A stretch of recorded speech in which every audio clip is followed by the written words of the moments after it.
Yeah. Let's get it. Guys, it's Big Boy JC, and it's Friday. I'm on my way to work. It's story time.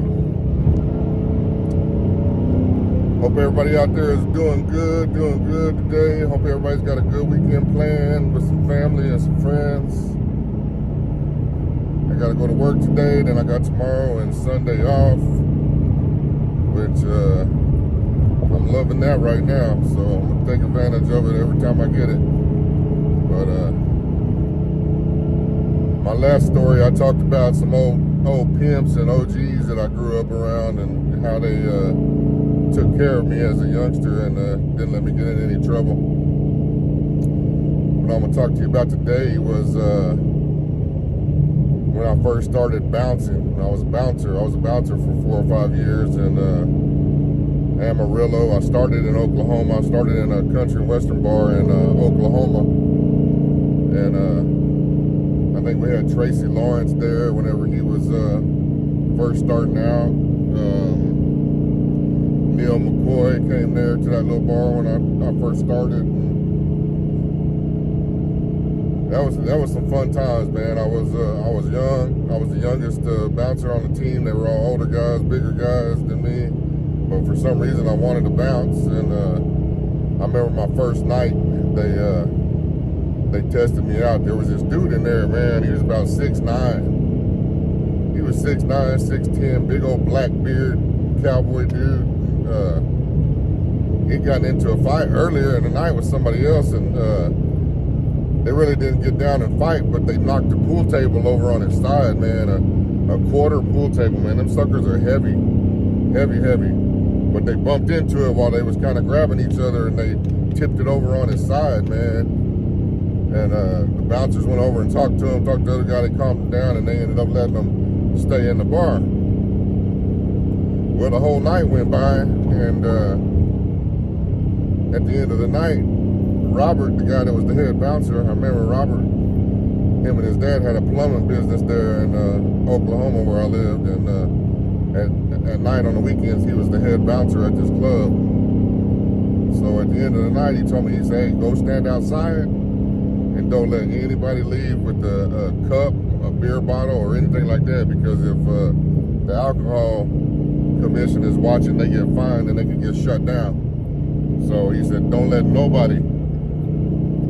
You gotta do whatever you gotta do to don't let anybody leave with the beer bottle. And I said, all right. So I went out there and stood there, had a trash can right there with me. People that come out, I tell them throw their cup, throw their beer in the trash, and they walk off. Keep on going. Well, that big dude, that 6'9" dude, man, he come out and had a beer bottle in his hand. And I told him, I said, sir, you can't leave with that beer bottle. And he looked at me and said, who in the hell around here is going to take it from me?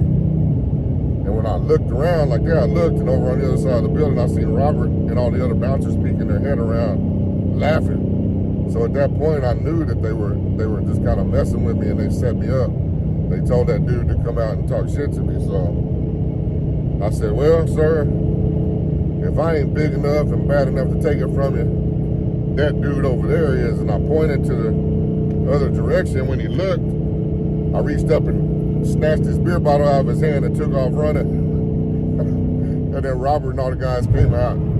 They started laughing and shit. And the old big old dude, he was laughing and stuff like that.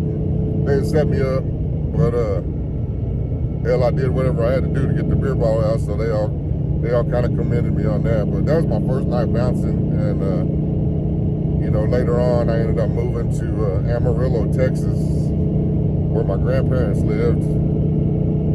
I had to hurry up and get out of town, so I left. And when I got there, it was like a Saturday night. So I told my grandma, I said, hey, I'm gonna go out and look for a job. I'll be back. And I went to this place called Wild Wild West. If anybody comes across this video from Amarillo, Texas, you'll remember back in the day, Wild Wild West. And it was a big club. They played all kinds of music. They played country, played pop, played rap. They played everything. So there was always a big ass crowd there. standing outside in line waiting to get in on the weekends because we'd be filled to capacity. When I first went there, the dude that was the manager looked like Lionel Richie. And I went in there and interviewed and talked to him, and he said, "What are you applying for?" And I said, "Man, I'm here to apply to be a bouncer security." And he looked at me, he goes, "You're hired, you're hired." And so he told me, "Hey, come back next week and we'll get your shirts and we'll get you signed in and get you on the payroll and start next week." So they had a band there that night. I don't remember who it was, but they always have popular people there. I met a lot more music stars and stuff working at that club. They had a bigger place, so they had bigger names and stuff. But anyway, I came back that next following week and got ready to start. And I started during the middle of the week, but that first Friday, I remember, I get to work and they had this guy in there, big old Mexican guy, man, one of the biggest Mexican dudes I've ever seen in my life still to this day. And he was about 6'5", I would probably say 315, 320, not fat, just big, muscled up dude, man. And he says, "You're the new bouncer this weekend, right?" And I said, "Yes, sir." And he goes, "Come on, let's go downstairs and get ready." And I was like, "Get ready for what?" And he was like, "Man, there's gonna be lots of fights tonight. There's gonna be lots of things going on. You gotta get yourself pumped up and get ready to take care of these people, man." And I said, "Well, what do you do?" We went down to the bathroom, man, and I shit you not, man, he laid out the biggest line of white powder on this counter and did it. Went over to the bathroom, and one of the stalls had steel doors on it. The door was open. He took his elbow and he threw his elbow into that steel door, and he folded that door in half, man, like it was nothing. And he said, "All right, your turn." I told him, I said, "No, I don't do that stuff. I don't need that, And he said, "All right, well, it's your dime or whatever." And I guess he was trying to intimidate me. But long story short on that, later on, I ended up taking his job and I became the head bouncer, and they demoted him because he had a hot head and hurt a lot of people, escorting them out and stuff like that, or breaking up fights and whatnot. And we also had this guy that worked with us. He was a UFC world champion named Evan Tanner. I'll bring up his name because he was known, and he's deceased now. But Evan Tanner worked with us, and he was real quiet, shy, not really that outgoing, man. And I never understood that because he ended up becoming a UFC champion and whipping lots of dudes' ass after that. But he worked with me during that point in time, and I was the head bouncer, and he was one of my bouncers at that time. But this one night, it wasn't very long after I started there, like maybe 2 weeks after I started there, these big old dudes come in, man, big old muscle-bound dudes. They were two brothers and their cousin. And they're real popular in the Amarillo area. They still are today. They own a big body shop out there, and their dad has a big Harley-Davidson museum or storage warehouse or something like that. But anyway, these three dudes came in and they started some stuff, and we got called down to the dance floor to go break it up. And when I went down there to break it up, these dudes, man, I grabbed one of them, the biggest one, man, and I'm wrestling around with him. We knocking speakers over, knocking tables over, breaking stuff. And the owner of the club, she was an ex-Playboy at Centerfold. That's how she made her money and opened up this big nightclub.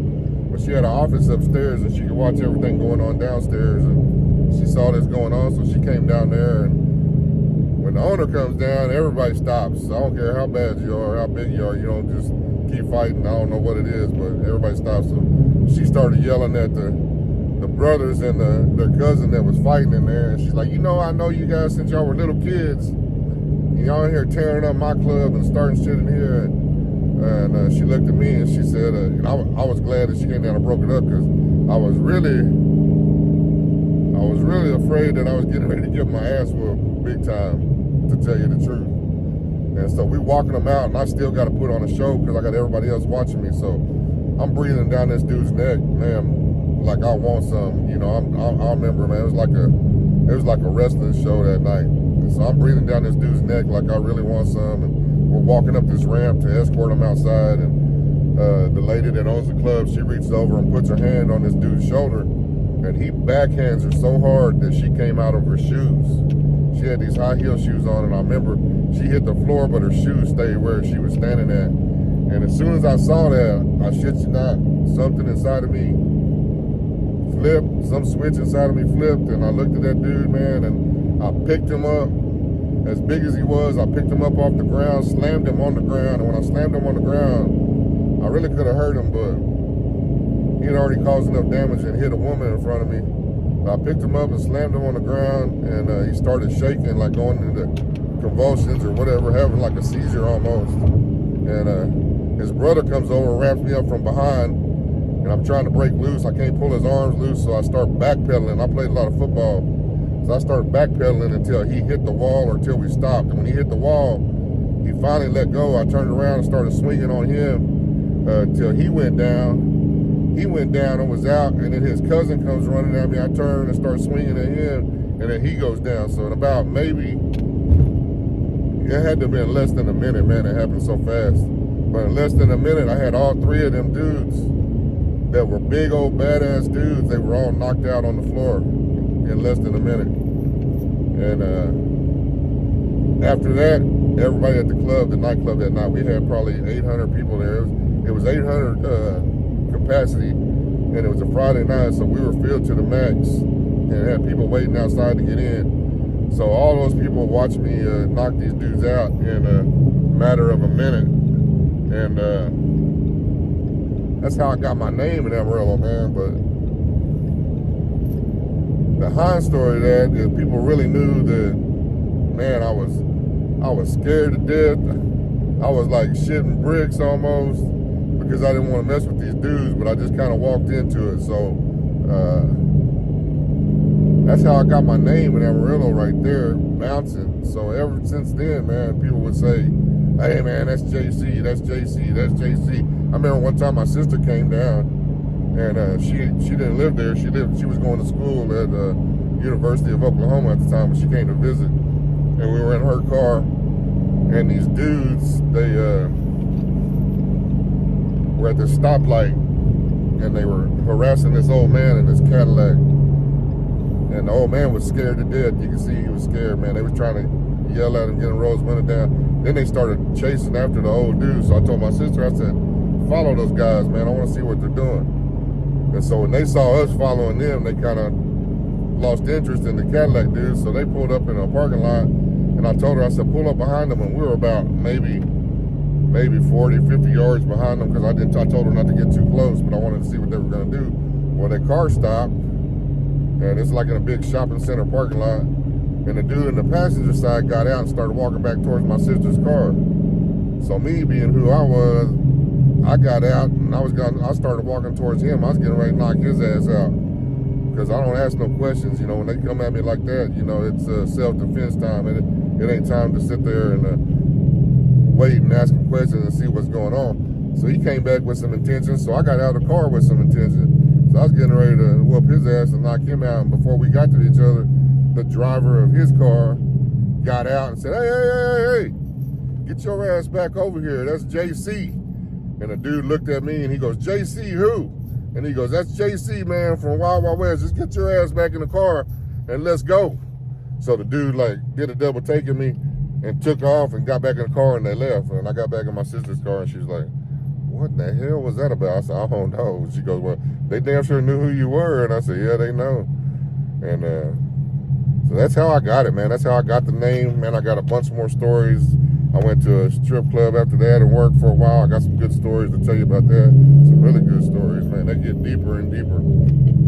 But that was my first, first stints bouncing there was at the Wild Wild West. That was my first a big club. I got a few more stories to tell you about that. And then the second part to those guys that I knocked out, I'll tell you about that story in the next one when I got some more time. When I'm pulling up to work, maybe we'll finish that. I'll tell you part two to this story in the next one. So Make sure you're subscribed and got that notification bell down so you can be notified when my next video comes out. If you like stories like this, man, hit me up, give me a like, give me a share, man, give me a comment down below. And remember, right now I'm in dire need of getting a back and hip surgery, and don't know where it's going to come from yet, but everything helps. So like and subscribe this channel to help it out. Go to my Amazon store link down there, because I am affiliate, and I get just a small commission. Doesn't cost you anything. Plus I got some knives on there I'll put on there on this video that I bought a set myself, because with my link that you can use, it's a code. You got to go put the code in at checkout, but you get 80% off this these chef knives, and they ended up costing me $15 after the 80% off, and they some nice looking knives. So go check that out if you need some knives, or just go through that link and buy anything you want. It doesn't matter. It gives me a small, tiny commission off of that. And also my website, dripstarkings.com.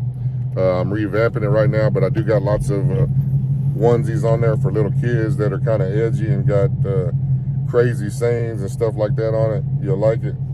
And I got some adult t-shirts coming out soon too, when I get them back up and running, that are racy and edgy too, that say some stuff that a lot of people won't say, and that you can't say out in public without starting some shit, but people can look at the shirts and get your idea, if you know what I mean. So anyways, I'm here at work, guys. Thanks for listening to my stories. I hope you like them. Got a lot more for y'all.